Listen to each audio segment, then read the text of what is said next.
13वां अध्याय। सूरत और वैश्य को देवी द्वारा वर प्राप्ति।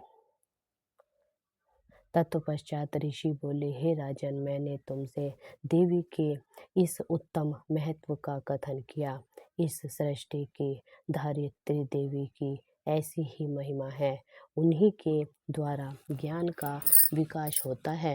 भगवान विष्णु की महा माया शक्ति स्वरूपा उन भगवती के द्वारा ही तुम ये वैश्य और अन्य विवेकहीन प्राणी महाविष्ट होते हैं। इस समय भी मोहग्रस्त है और इसी तरह भविष्य में भी होते रहेंगे।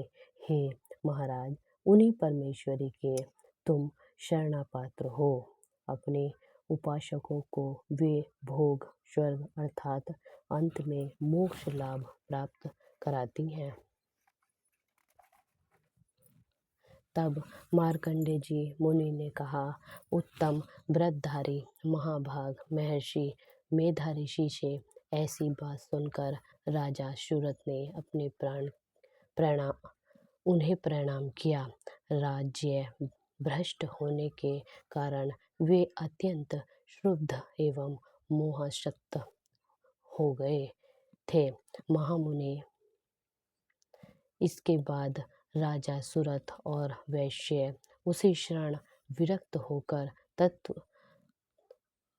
तपस्वरण के लिए वन में चले गए। वहां जाकर वे जगदम्बा के दर्शनार्थ नदी के तट पर तपस्या में लीन हो गए। वह वैश्य देवी सूत का उत्तम तप करता हुआ तपस्या में रत हुआ।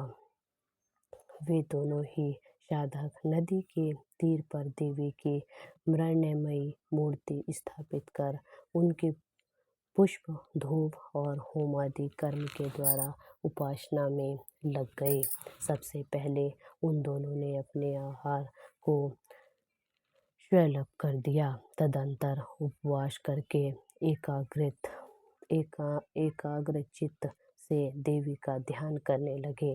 वे दोनों अनवरतन 3 वर्षों तक समय पूर्वक अपने शरीर के रक्त सिंचित बलि को निवेदित करते हुए आराधना में तत्लीन रहे। उन दोनों को कठोर साधना से संतुष्ट होकर जगत जननी चंडिका देवी ने प्रकट होकर कहा।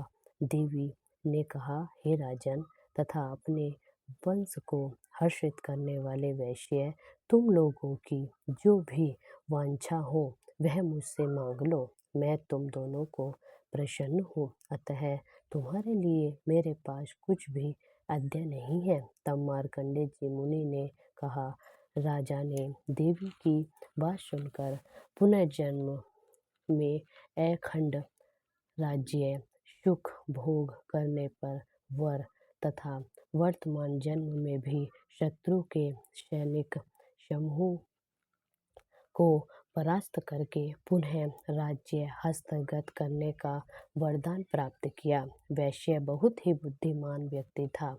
उसका चित्त सांसारिक कर्मों से विरक्त हो चुका था। इसलिए उस वैश्य ने देवी से ममता राहित्य एवं अज्ञान विनाशक ज्ञान की प्राप्ति का वरदान मांग लिया। देवी ने पुनः कहा, हे राजन, तुम अपने शत्रु को पराजित करके अल्प समय में ही अपने राज्य को पुनः प्राप्त कर लोगे।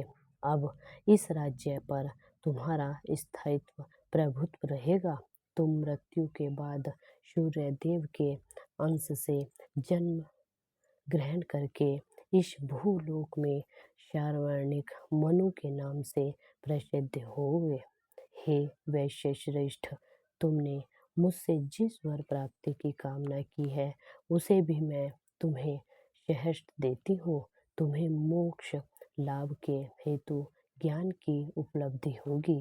तब मार्कंडेय जी ने कहा, उन दोनों भक्तों को अभिलषित वर प्रदान करके तथा उन दोनों के द्वारा अपना स्तुति पाठ सुनकर देवी वहीं अंतर्ध्यान हो गई। देवी से इस प्रकार दुर्लभ वर पाकर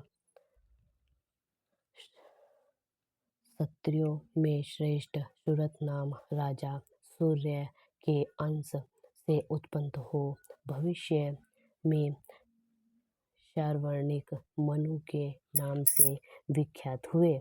इस प्रकार 13वां अध्याय समाप्त। बोलिए शेरावाली की जय।